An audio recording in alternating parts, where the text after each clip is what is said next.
Hello everyone, it's me, Spork Gaming, and I have played with the Viper a lot. In fact, since December 15th, it's basically been the only weapon I use, and with this time, I've come to really like it. And a big part of why I like it so much is just how underrated I feel it is. I mean, in the state that Unturned is in, most people just go to military and get the best gun on the map within minutes of joining a server. But whether you're a man of principle and refined tastes such as myself, or want to prove just how good you are by killing people with something that isn't the Maple Strike, or maybe you're just bored of the conventional PvP meta altogether, you might just find yourself having a lot of fun with the Viper.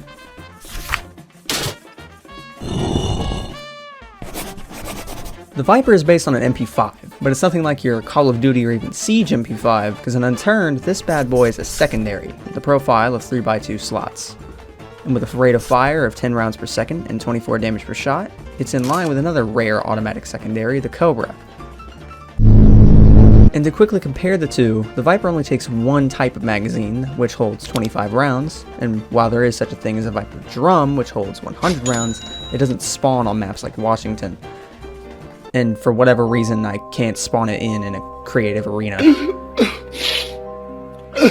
Also in the Cobra's favor, it's a lot easier to find while entering areas of interest like Seattle. Simply put, it's a lot more convenient to pick up a Cobra from one of the two police stations in Seattle than it is to spawn somewhere on the map and immediately start a mad dash for Scorpion 7. But the Viper takes a massive point over the Cobra in handling. The Viper can also equip a vertical grip, giving it more options to reduce recoil and spread than the Cobra has.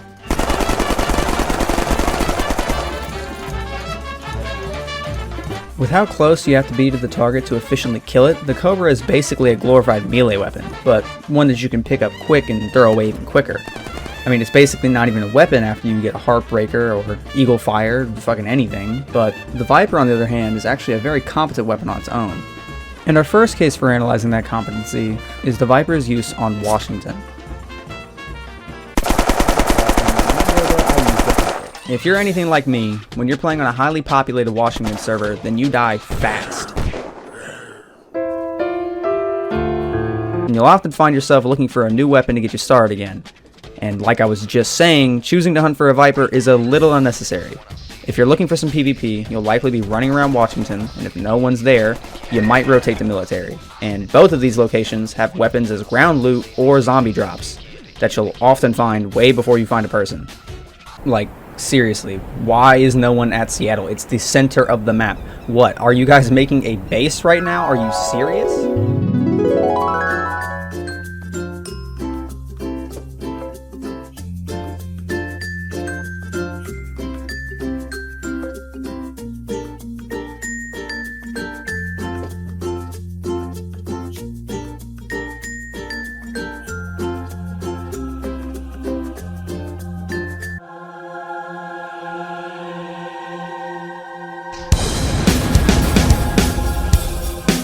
All jokes aside though, if you want to use the Viper on Washington, its main downside is how it forces you to live and likely die by Scorpion 7.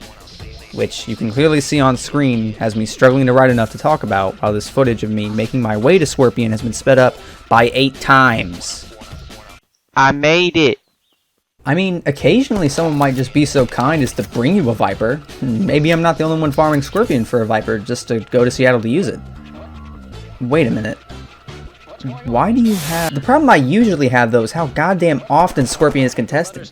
Like, if there are only 5 people online, there's a strong chance at least one of those people are at Scorpion. I'm surprised. I thought the Viper would have a generally weak perception for most people, but it seems popular enough to nearly constantly have people farming for it. It's kind of crazy, actually. I mean, why else would they go to Scorpion? Oh.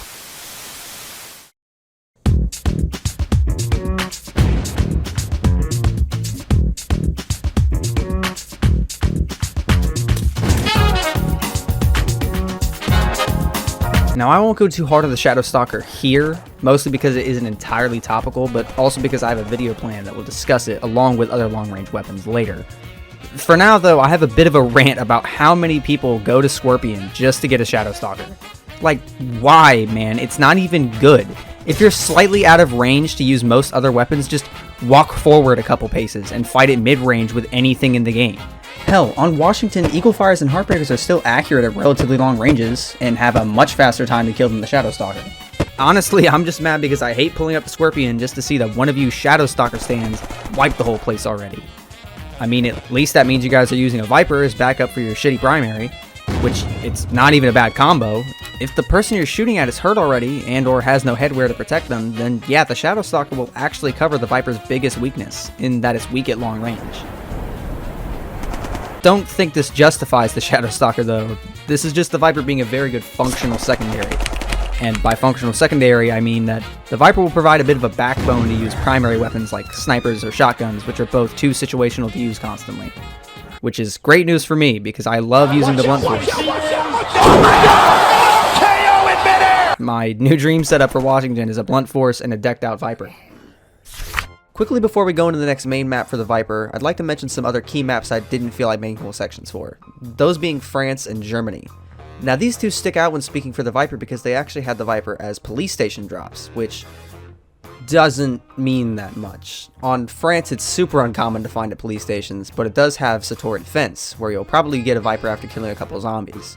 But Germany, on the other hand, great for Viper enthusiasts. Just like France, it's super hard to find at police stations, but Fenver Prison is crawling with them, in addition to Swiss Gewehrs, Devil's Banes, and of course, Blunt Forces.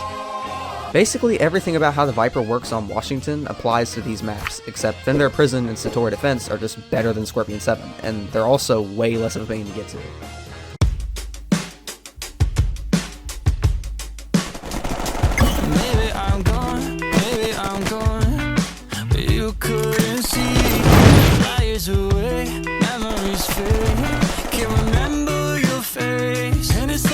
That's enough of that.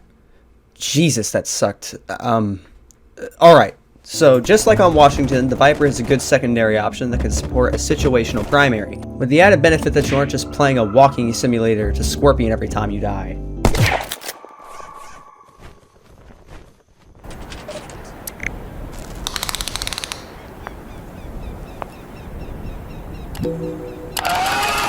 In fact, the Viper is actually common ground loot, but of course in Creative Arena you can just spawn it in fully decked every round.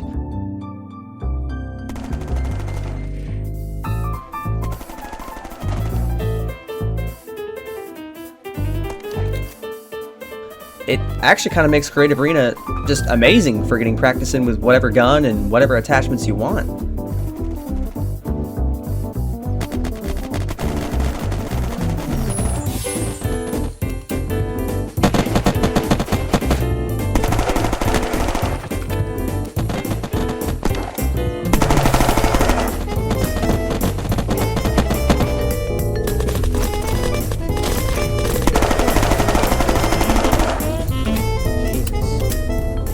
It really provides you with a... Oh, come on. Okay, obviously Creative Arena isn't exactly creative. About 80% of its players are going to be running kitted maple strikes with drums and just laser people with them. But hey, that's where the Viper comes in. For those who want to play with more interesting weapons like a dedicated sniper primary or a shotgun, the Viper provides a good backbone to your lukewarm primary. At least that would be the case if the Honey Badger didn't exist. Fucking Honey Badger. You will almost always die to the spawning in Creative Arena, because the Viper just can't win in those initial bouts. If you really wanted to win an arena and kill as many people as possible, the Viper just isn't for you. The Honey Badger, at 10 rounds per second and a massive 40 damage per shot, means the Honey Badger has the same rate of fire as the Viper, but with 16 more damage. Mind you, all fitting into a 2x3 slot. So, the Honey Badger definitely necessitates a legendary item status, but at least on normal survival maps, it being legendary meant it wasn't common for you to use or fight against. Though, in Creative Arena, it's just as easy to get as any other weapon, because you just spawn it in. But the Viper does have regular arena mostly to itself, because Honey Badgers are, for lack of a better word, legendary, and don't spawn often. But, if only there was a place where... Wait a minute. Is that? What up, guys? It's Quaish, back at it again with another video, crafting number 72. We're going after it. Coming from a guy that's crafted probably over like hundreds of craft mythicals, it's not worth it at all. Big thanks to Quaish for sending me a clip of his beautiful voice to use for that edit. I love his videos, and you guys will too, so please check him out. Now back to what I was saying about the Viper. This video has been structured so that the map I think the Viper is overall least fun and least effective on came first, which was Washington. Then after that, I chose to talk about Creative Arena, where I felt it was slightly more usable, but still showed a lot of weaknesses. And even still, on both maps, I enjoyed using the Viper a ton. Like, that's all I want to get taken away from this video, is that the Viper is actually a good weapon that I really enjoy using. I wanted to make this video and hopefully develop it into a series so that I could look at weapons I've personally never paid any mind to and see if they were better than I thought. And the Viper was a lot more fun and usable than I imagined. But if only there was a place where the Viper was fun and usable without having glaring weaknesses. Without needing to go somewhere that usually has no other reason to go to. Without having to always face a weapon that can overpower it.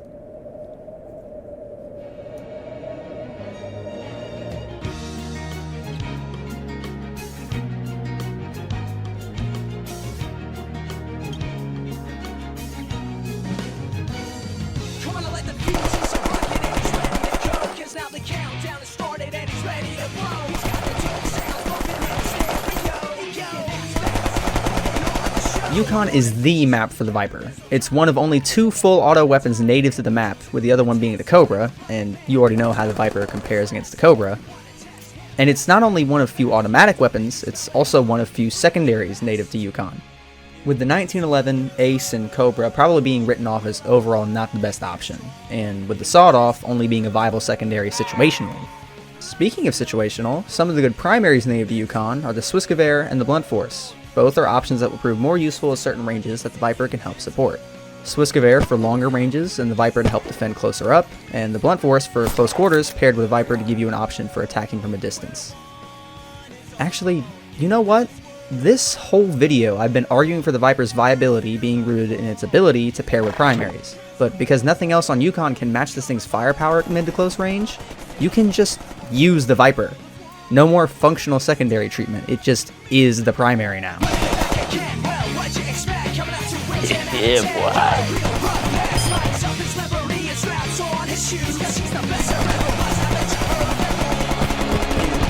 So, is the Viper trash? In a word, no, but I encourage you all to use it at your own discretion and determine your own well-founded opinion. For me though, the Viper is now one of my favorite weapons, which I really didn't expect coming into this video. If any of you made it this far, I thank you immensely, and if you would, please suggest another weapon for me to make a video on in this series. And with that, this is Spork Gaming, signing out.